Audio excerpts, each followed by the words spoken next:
Dab matchboost naman ang lulutuin ko ngayon. So, lahat yan, mga 10 peraso. Lilinisin ko ulit with the lemon. Yan, yung lemon is piga-pigan para matanggal yung katas niya with the salt. Ayan, mas lamasin.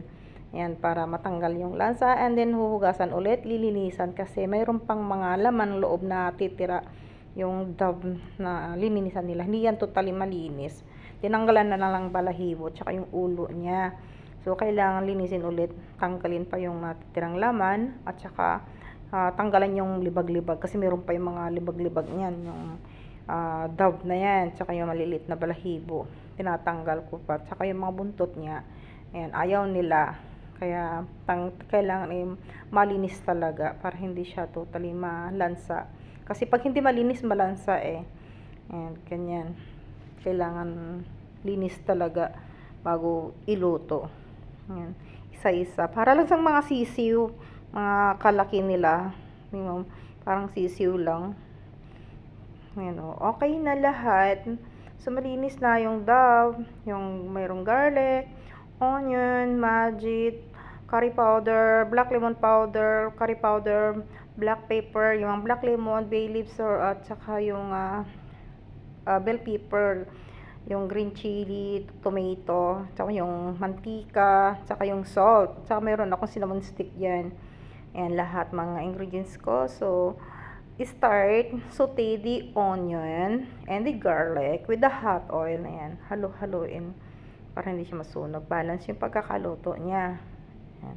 Para hindi pagluluto, yung mga sinauna kong niluto na yung yung laham, matchboost, ganun. All together na yung mga seasonings ko nilagay. Ayan. Saka parang yung chicken matchboost din yan pagkakaluto niya. And then, nilagay na rin yung isang kamatis or yung tomato cut into 4. And then, yung green chili tsaka yung bell pepper. Ayan. Continue mixing. And then, yung lagay ko yung bay leaves, cinnamon stick, tsaka yung black lemon na dalawa. Alam niyo, napakarami yung nilagay ng seasonings. Yan din pang tanggal ng lansa yung karne. Ayan. Tapos nilagay ko na lahat. Yung malinis na dove or yung kalapate. Diba? Para sa mga sisiw ang lalaki.